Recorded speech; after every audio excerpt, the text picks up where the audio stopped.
Hello everyone and welcome to history class. हम पढ़ रहे थे इंडियन स्टेट्स के बारे में। 18th सेंचुरी 1700 से लेकर 1799 में हमने इस टाइम पीरियड में हमने क्या पढ़ा? हैदराबाद के बारे में, कर्नाटक और 3 एंग्लो फ्रेंच वार्स जो हुई थी जिनको कर्नाटक वार बोलते हैं, बंगाल, बैटल ऑफ प्लेसी, बंगाल में जो battle of Plassey, battle of Buxar हुआ, इसके बारे में पढ़ लिया। अवध को भी पढ़ लिया, सिक्स के बारे में पढ़ा। मराठाज, मराठा में 3 एंग्लो मराठा वार हुई थी, उसके बारे में भी पढ़ लिया। आज इस वीडियो में हम क्या पढ़ने वाले हैं?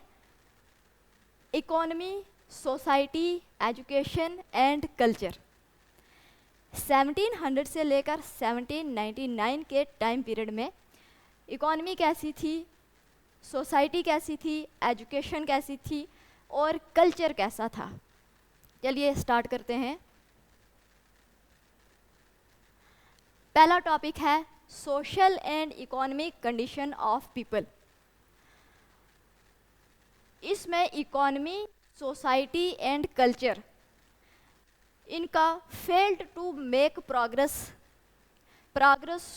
नहीं हो रहा था। किसका? इकोनॉमी का, सोसाइटी का और कल्चर का। क्यों इनका प्रोग्रेस क्यों नहीं हो रहा था? इसके पीछे 3 रीजंस थे। कौन कौन से?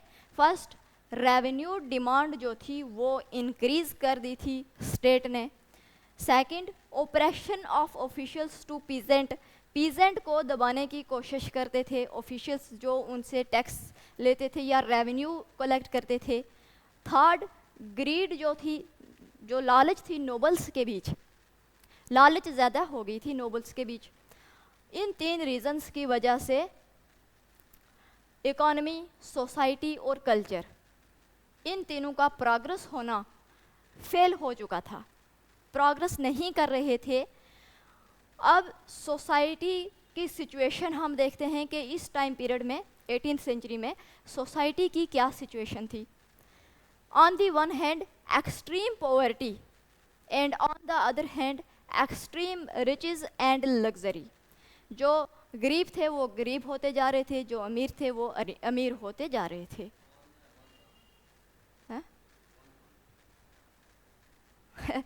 ऑन दी वन हैंड,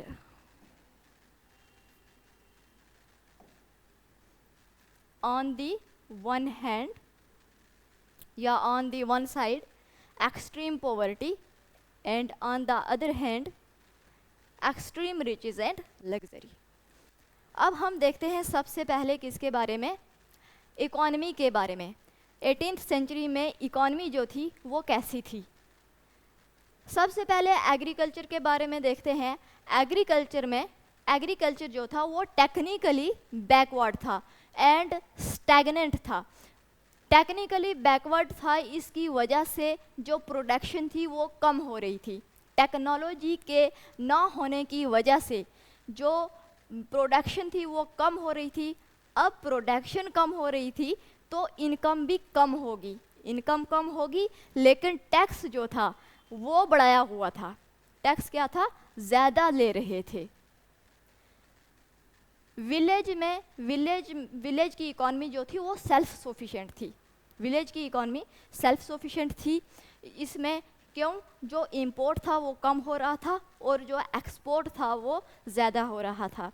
बाहर से चीज़ें जो थी वो कम आ रही थी और यहाँ से चीज़ें बाहर ज़्यादा बेच रहे थे। थर्ड क्या है? Handicraft and agriculture products.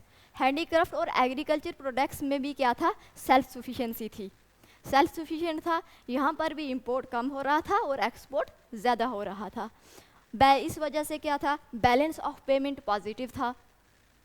फिर हम देखते हैं जब अब कांस्टेंट वार्स चल रही थी 18th सेंचुरी में, 1700 से लेकर 1799 के बीच में हमने देखा कि कांस्टेंट वार चल रही हैं और इसकी वजह से, कांस्टेंट वार्स के चलने की वजह से क्या हो रहा है? Disruption of law and order. Law and order का डिसरप्शन हो रहा है और इसका इम्पैक्ट क्या पड़ रहा है? इसका इम्पैक्ट क्या पड़ रहा है? ट्रेड के ऊपर। ट्रेड जो है वो कम हो रहा है। पॉलिटिकल फैक्टर्स क्या हैं?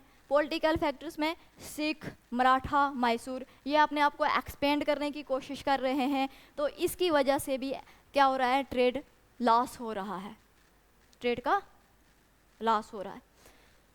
नेक्स्ट इंडियन मैन्युफैक्चरर्स को देखते हैं। इंडियन मैन्युफैक्चर में लार्ज स्केल मैन्युफैक्चर हो रहा था, किसका, कॉटन का, silk fabrics, sugar, jute, etcetera. Important centres बन रहे थे किसके, टेक्सटाइल इंडस्ट्रीज के। टेक्सटाइल इंडस्ट्रीज के इंपॉर्टेंट सेंटर कौन कौन से थे, Dhaka and Murshidabad in Bengal, Patna in Bihar and Surat, Ahmednagar, Broach Gujarat में। अहमदाबाद, अहमदाबाद है, हाँ अहमदाबाद, सूरत, अहमदाबाद एंड बरोच इन गुजरात। और ये क्या थे, मैन्युफैक्चरिंग हब्स, ये जगह मैन्युफैक्चरिंग हब्स बन रही थी यहाँ पर। India was one of the main centre of world trade and industry. अब हम देखते हैं एजुकेशन। 18th सेंचुरी की एजुकेशन कैसी थी। एजुकेशन जो थी वो क्या लिखा हुआ है, not completely neglected but whole defective. Completely neglect नहीं थी, एजुकेशन चल रही थी लेकिन डिफेक्टिव थी। कैसे, confined to religion, philosophy, literature and law, इन चीज़ों पर कन्फाइंड थी एजुकेशन, लेकिन excluded science and technology. Science technology के बारे में नहीं पढ़ाया जा रहा था। अब जो हायर एजुकेशन थी उसको फाइनेंस कौन कर रहा था, nawab, rajas and big zamindars. Higher education among Hindus में जो हायर एजुकेशन थी वो बेस्ड थी ऑन संस्कृत लर्निंग पर, लेकिन संस्कृत लर्निंग जो थी वो कन्फाइंड थी टू ब्राह्मण्स। संस्कृत को सिर्फ ब्राह्मण्स जो थे वो सीख सकते थे। एंड पर्शियन एजुकेशन जो थी ये हिंदूज भी सीख सकते थे एजुकेशन, और मुस्लिम्स को भी सिखाया जाता था। अब एलिमेंट्री एजुकेशन देखते हैं। एलिमेंट्री का मतलब बेसिक एजुकेशन। जो बेसिक एजुकेशन थी ये अच्छी थी। हिंदूज जो थे वो basic education town and village schools के थ्रू सीखते थे, और जो मुस्लिम्स थे वो मौलवीज के थ्रू सीखते थे, और इसमें रीडिंग, राइटिंग, अर्थमेटिक होता था। एंड एलिमेंट्री एजुकेशन जो थी ये कन्फाइंड थी हायर कास्ट में, ब्राह्मण्स, राजपूत एंड वैश्यास। अब इसमें जो अच्छी बात थी, प्लीजेंट एस्पेक्ट जो था वो ये था, टीचर्स की रिस्पेक्ट की जाती थी, टीचर्स के प्रेस्टिज। एंड बैड फ्यूचर क्या था, गर्ल्स को एजुकेशन नहीं दी जाती थी, लेकिन इसमें एक्सेप्शंस था, जो हायर क्लास की गर्ल्स थी उनको एजुकेशन मिलती थी। नेक्स्ट हम देखते हैं सोशल लाइफ के बारे में। सोशल लाइफ 18th सेंचुरी की टॉपिक है सोशल एंड कल्चरल लाइफ। पहले हम सोशल लाइफ देखते हैं। सोसाइटी में डिवीजन हो रहा था, किसमें, religion, region, tribe, language and caste, और minority in upper class and majority in lower class. Upper class के लोग जो थे वो कम थे, और लोअर क्लास के लोग जो थे वो ज़्यादा थे, मेजॉरिटी में थे। और कास्ट जो था ये हिंदूज में और मुस्लिम में भी था, कास्टिज्म। अपार्ट फ्रॉम 4 वर्नस, 4 वर्नस के अलावा और भी हिंदूज में, हिंदूज जो थे वो डिवाइडेड थे बहुत सारी कास्ट में। कास्ट का मतलब होता है जातिज, कास्ट का मतलब जातिज। अब कास्ट सिस्टम जो था रिजिड था, रिजिड कास्ट सिस्टम था। Inter caste marriage forbidden, inter caste marriage नहीं होती थी। अब जो अपर कास्ट के लोग जो थे उनके खाने के साथ जो लोअर कास्ट के लोग जो थे वो टच नहीं कर सकते थे, मतलब कि अनटच एबिलिटी थी उस टाइम में, अनटच एबिलिटी। अब मुस्लिम्स जो थे, एक और बात है, कास्ट के बेस पर प्रोफेशंस जो थे वो डिसाइड किए जाते थे। मुस्लिम्स में सोशल इक्वालिटी थी, लेकिन कास्ट इनमें भी था। कास्ट शिया हो गए, for example Shia and Muslims, Shia and Sunnis, Shia and Sunnis. अब हम देखते हैं family system. Family system patriarchal थी, लेकिन केरला में एक्सेप्शंस था। केरला में मैट्रिलिनियल चलता था, मतलब वुमेन्स को ज़्यादा रिस्पेक्ट दी जाती थी। पोजीशन ऑफ वुमेन देखते हैं, यहाँ पे इंडिविजुअलिटी लेस थी, कम थी, अकेले वो डिसीजन नहीं ले सकती थी। एक्सेप्शन था यहाँ पर भी, अहलिया बाई, इन्होंने क्या किया था, administered Indore with great success. किस टाइम पीरियड था, टाइम पीरियड क्या था, 1766 to 1796। Marriage and dowry system हम देखते हैं इस टाइम पीरियड में।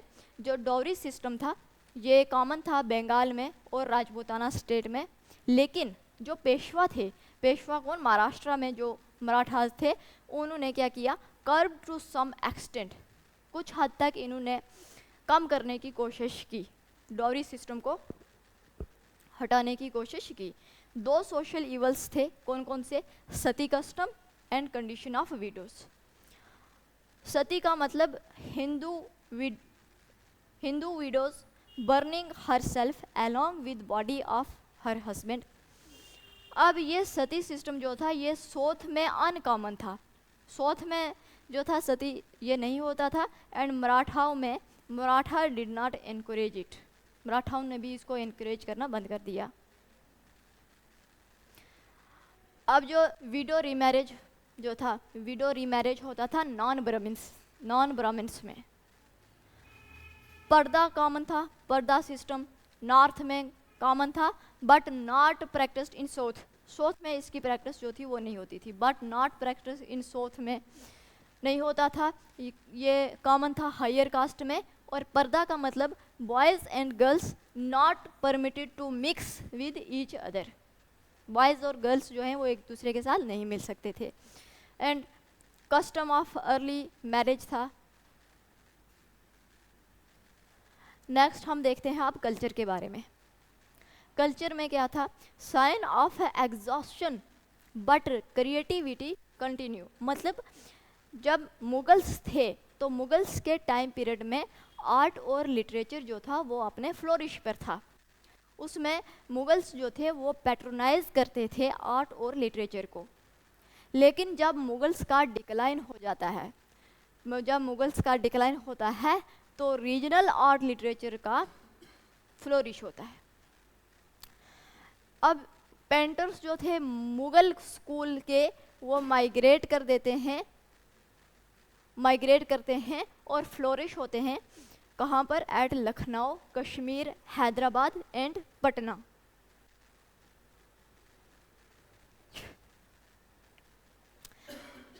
अब हम देखते हैं painting of Kangra and Rajputana school, ये फ्लोरिश होती है इस टाइम पीरियड में। And Padmanabhapuram with architecture and mural painting. और आर्किटेक्चर के बारे में देखते हैं, आर्किटेक्चर जो है ये लखनऊ में और जयपुर सिटी में फ्लोरिश होता है। उसके बाद म्यूज़िक देखते हैं, म्यूज़िक कंटिन्यू डेवलप कर रहा है और फ्लोरिश हो रहा है, नॉर्थ में भी और साउथ में भी म्यूज़िक क्या है, डेवलप और फ्लोरिश हो रहा है। पोइट्री के बारे में देखते हैं, पोइट्री, उर्दू पोइट्री जो है ये ग्रोथ कर रही है इस टाइम पीरियड में। कौन से टाइम पीरियड में, 18th सेंचुरी में उर्दू पोइट्री क्या कर रही है, ग्रोथ कर रही है। तायू मानवर ये एक्सपोनेंट है सितार पोइट्री के इन तमिल में। अब लिटरेचर देखते हैं, लिटरेचर का रिवाइवल हो रहा है, मलयालम लिटरेचर का रिवाइवल हो रहा है।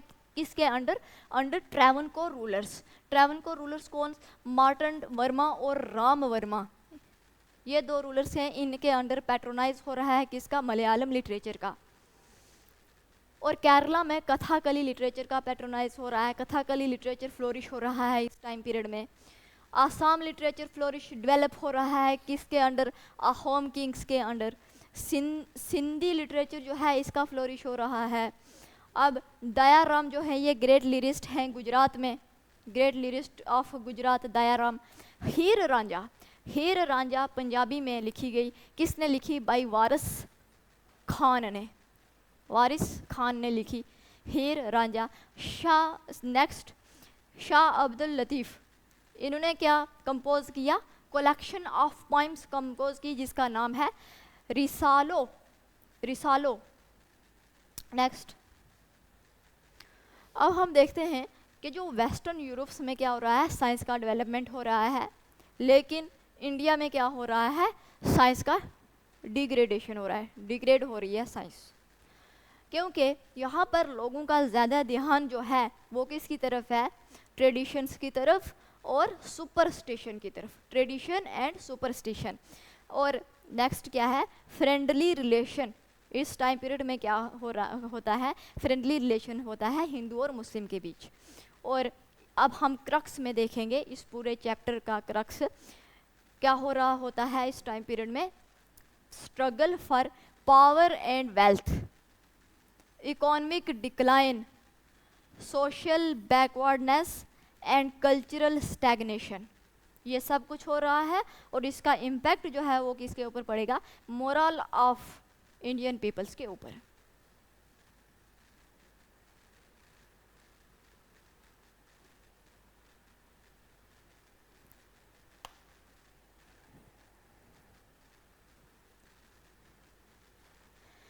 पहला चैप्टर यहाँ पर ख़त्म होता है, इसके बाद हम दूसरा चैप्टर शुरू करेंगे। इस वीडियो में इतना ही। Thank you so much.